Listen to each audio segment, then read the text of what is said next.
Hi மக்களே, இன்றைக்கி release ஆன 3 படங்களில் வணங்கான் ஒரு டீசெண்ட் வாட்ச் அப்படின்னு தைரியமாக சொல்லலாம். கம்பேரிட்டிவ்லி அடுத்த 2 மூவியை கம்பேர் பண்ணும்போது இது பாலா ஒரு நீண்ட போராட்டத்துக்கு பிறகு எல்லாருக்கும் தெரிஞ்ச மாதிரி இதில் முதல்ல சூர்யா தான் நடிச்சிட்டு இருந்தார்.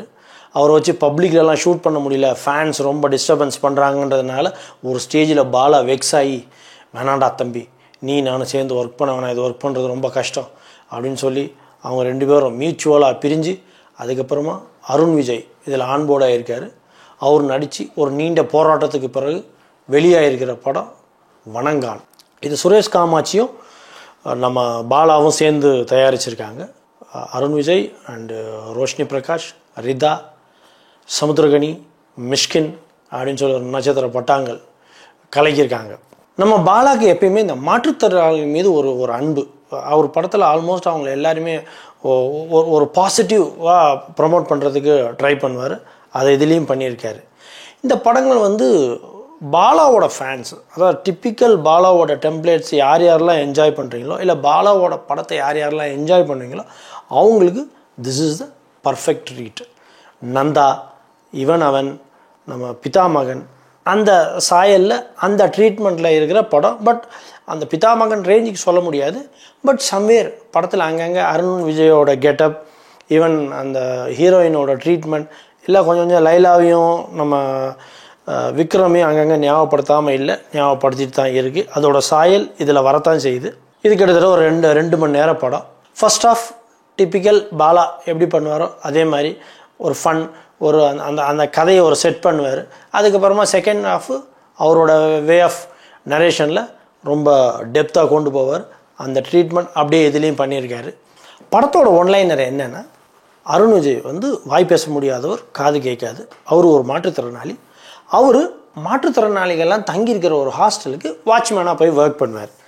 அங்கே வாட்ச்மேனாக ஒர்க் பண்ணிகிட்டு இருக்கப்ப நடக்கிற ஒரு அசம்பாவிதம், அதாவது மாற்றுத்திறனாளிகள் குளிக்கிறத மறைஞ்சு நின்று ஒரு சில விஷமிகள் பார்த்துருவாங்க.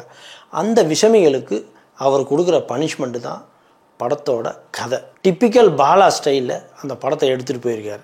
இந்த படத்தில் இன்னொரு பியூட்டி என்ன தெரியுமா, அந்த படத்தோட என்டையர் கதை ப்ராசஸ் ஆஸ் அ ஆடியன்ஸாக நமக்கு தெரியும். ஆனால் அதில் நடிச்சிருக்காங்க பாருங்கள், அதில் இன்வால்வ் ஆகிருக்காங்களே அவங்களுக்கு தெரியாது. அந்த மாதிரி கதையை ஒரு வித்தியாசமாக நகர்த்தியிருப்பார். உதாரணத்துக்கு இப்போ அருண் விஜய் அந்த ஹாஸ்டலில் அந்த குளிக்கும் போது 3 பேர் எட்டி பார்ப்பானுங்க, ஒரு விஷமிகள். அவங்கள அருண் விஜய் மர்டர் பண்ணுவார். அந்த மர்டர் பண்ணுறது அங்கே உள்ளவங்க அந்த கதையை சம்மந்தப்பட்ட யாருக்கும் தெரியாது. யார் அந்த மர்டர் தேடிட்டே இருப்பாங்க. பட் நமக்கு அது யார் பண்ணால், அருண் விஜய் தான் பண்ணார், எதுக்கு பண்ணாருங்கிற அந்த என்டையர் ஸ்டோரி நமக்கு தெரியும். அது மாதிரி நிறைய சீன்ஸ்களை பாலா ஒரு மாதிரி வித்தியாசமாக கையாண்டு இருக்கிறது இந்த படத்துடைய ஸ்பெஷாலிட்டி. பாலா படத்தில் இன்னொரு ஸ்பெஷாலிட்டி என்ன தெரியுமா, கொஞ்சம் வன்மங்கள், கொஞ்சம் அந்த என்ன சொல்கிறது, வன்முறை கொஞ்சம் ஜாஸ்தியாக தான் இருக்கும். ஃபார் எக்ஸாம்பிள், ஒருத்தன் ஒரு தப்பு பண்ணுறான். அவன் தப்பு பண்ணுறவனுக்கு அந்த பனிஷ்மெண்ட்டோட அந்த ஹெவினஸ் இல்லையா, பல்லுக்கு பல் கண்ணுக்கு கண்ணுன்னு சொல்லுவாங்களே, அந்த மாதிரி ஒருத்தன் ஒரு தப்பு பண்ணிட்டான். அந்த தப்புக்கு பாலா கொடுக்குற பனிஷ்மெண்ட் இருக்குது பார்த்தீங்களா, ஆஸ் அ ஆடியன்ஸாக நம்ம பார்க்கும்போது அப்பாடா அப்படி ஒரு சாட்டிஸ்ஃபைங்காக இருக்கும். இந்த ஆள் பண்ண தப்புக்கு இது கரெக்டான பனிஷ்மெண்ட்டியா அப்படிங்கிற மாதிரி இந்த படத்தில் அருண் விஜய் தப்பு பண்ணுறவங்களுக்கு கொடுக்குற தண்டனை நமக்கு பயங்கர சாட்டிஸ்ஃபைங்காக இருக்கும். எஸ்பெஷலி அந்த மாதிரி விஷயங்களை பாதிக்கப்பட்டவங்களுக்கு அது இன்னும் கூட நிறைய பேர் கையெல்லாம் தட்டினாங்க அந்த சீன் வர்றப்ப. அந்த அளவுக்கு ரொம்ப நல்லா கனெக்ட் பண்ணியிருந்தார் பாலா. ஸோ இது பாலாவோட ஸ்பெஷாலிட்டி. அருண் விஜயை பொறுத்த வரைக்கும் எப்பயுமே அவர் நம்ம நீட்டாக ஃபிட்டாக பார்த்துருப்போம். இந்த படத்தில் மனுஷன் வேறு டைமென்ஷனில் இருக்கார். முன்னாடியே சொன்ன மாதிரி பிதாமகன் விக்ரம நிறைய இடத்துல நமக்கு ஞாபகப்படுத்திக்கிட்டே இருக்கிறாரு. ஏன்னா கிட்டத்தட்ட அந்த 2 கேரக்டர் கூடிய சிமிலாரிட்டி இருக்கிறதுனால, ஈவன் மேக்கப் வைஸ் கூட அந்த சிமிலாரிட்டி நிறைய மெயின்டைன் பண்ணியிருக்கிறதுனால நமக்கு அங்கங்கே பிதாமகன் நம்ம மைண்டுக்கு வராமல் இல்லை, தான் போகுது. படத்தில் அருண் விஜய்க்கு தங்கச்சியாக நடிச்சிருக்கிற பாப்பா மிக அருமையான ஆக்டிங்கை வெளிப்படுத்தியிருக்காங்க. எஸ்பெஷலி ரிதா, அந்த பாப்பா ஈவன் இடைவேளைக்கு அப்புறமா வர சீனெல்லாம் நல்ல தேர்ந்த நடிப்பை அவங்க கொடுத்துருக்கிறது பாராட்டுதலுக்கு உரியது. சமுத்திரகனி போலீஸ் ஆஃபீஸராக, அவர் இப்போல்லாம் எப்படி ஆச்சு தெரியுமா, போலீஸ் ஆஃபீஸராக டக்குன்னு சரத்குமார் இல்லைனா சமுத்திரகனி அந்த ரேஞ்சுக்கு ஆகிட்டாங்க. சமுத்திரகனி அருமையான நடிப்பை வெளிப்படுத்தியிருக்காரு. ஈவன் மிஷ்கின் மென்ஷன் பண்ணியே ஆகணும். இவங்க 2 பேரும் வர்ற சீன் கொஞ்சமாக இருந்தாலும் மிஷ்கினோட அந்த நடிப்பு வேறு லெவல். கொஞ்சம் மனுஷன் அங்கங்கே மேடையிலலாம் கொஞ்சம் ஒரு மாதிரி அப்நார்மலாக பிஹேவ் பண்ணியிருந்தா கூட படத்தில் இந்த இடத்துல அவருக்கு எழுதப்பட்ட அந்த கதை அந்த மிஷ்கினோட கேரக்டரை எழுதியிருக்கிற விதம் வந்து வேறு லெவலில் எழுதியிருக்கார் பாலா. ரொம்ப நல்லா அது நமக்கு அது ஃபீல் ஆகும். அந்த மிஷ்கினோட அந்த ஆக்டிங் வந்து நமக்கு கனெக்ட் ஆகும். அந்தளவுக்கு வேறு லெவலில் பண்ணியிருக்காங்க. பாலாக்கே உரித்தான ஒரு குசும்புத்தனம் இருக்குது. எல்லா படங்கள்லையுமே அப்படி போகிற போகல அப்படி எல்லா கடவுள்களையும் வச்சு செஞ்சுட்டு போயிடுவார். ஒரு மாதிரி இலைமறை காயா அந்த மாதிரி சேட்டைகளை இந்த படத்தில் பண்ணியிருக்காரு. அங்கங்கே அந்தணர்கள் அவர்களையும் வச்சு செஞ்சுருக்காரு மறக்காமல். அது அவரோட கைவந்த கலை. அதை மறக்காமல் தவறாமல் எல்லா படத்துலையும் செய்கிற மாதிரி இதுலேயும் வச்சு செஞ்சுருக்காரு. படத்துக்கு 2 மியூசிக் டைரக்டர் மியூசிக் போட்டிருக்காங்க. ஏன் அப்படிங்கிற கேள்விக்கு இது வரைக்கும் பதில் இல்லை. பாட்டெல்லாம் ஜிவி பிரகாஷும், பேக்ரவுண்ட் ஸ்கோர் சாம் சிஎஸும் பண்ணியிருக்காரு. சாம் சிஎஸுக்கு இது ஒரு சரியான வாய்ப்பு. அந்த வாய்ப்பை அமோகமாக அமேசிங்காக அழகாக யூஸ் பண்ணியிருக்காரு.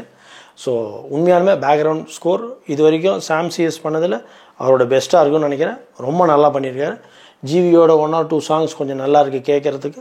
பட் ஓவராலாக படத்துக்கு என்ன தேவையோ எல்லா டெக்னீஷியன்ஸுக்குமே படத்துக்கு என்ன ஜஸ்டிஃபிகேஷன் பண்ணமோ அதை கரெக்டாக பண்ணியிருக்காங்க. Even cameraman work extraordinary.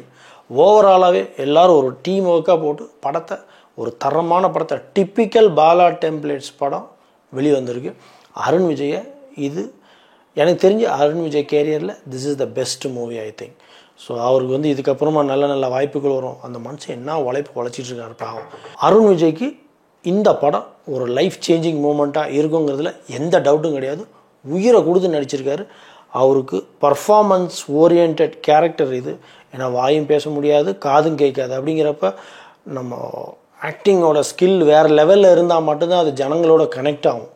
மனுஷன் சின்சியர் எஃபர்ட் போட்டிருக்காரு. அது ஃப்ரேம் பை ஃப்ரேம் நம்மளால் ஈஸியாக ஃபீல் பண்ண முடியுது. Arun Vijay, your good time started. Bala create பண்ண விக்ரம், சூர்யா அந்த லிஸ்ட்டில் I think Arun Vijay will be the next. Good work Arun Vijay, kudos. I think உங்களுக்கு இந்த படத்துக்காக நல்ல அவார்டு கிடைக்குங்கிறதுல மாற்று கருத்து இல்லை. ஓவராலாக படம் எப்படி இருக்குது? இன்றைக்கி ரிலீஸ் ஆன 3 படத்தில் இந்த படம் தரமான படம். கண்டிப்பாக போய் வாட்ச் பண்ணலாம். பட் யூ சர்டிஃபிகேட் கொடுத்துருக்காங்க. பட் சம்வேர் அடல்ட் கண்டென்ட்ஸ்லாம் நிறையா இருக்குது. I don't know in what basis அதை கொடுத்துருக்காங்கன்னு தெரியல. ஓவராலாக decent watch. Go and watch it. Happy weekend. Happy Pongal. பொங்கலோ பொங்கல்.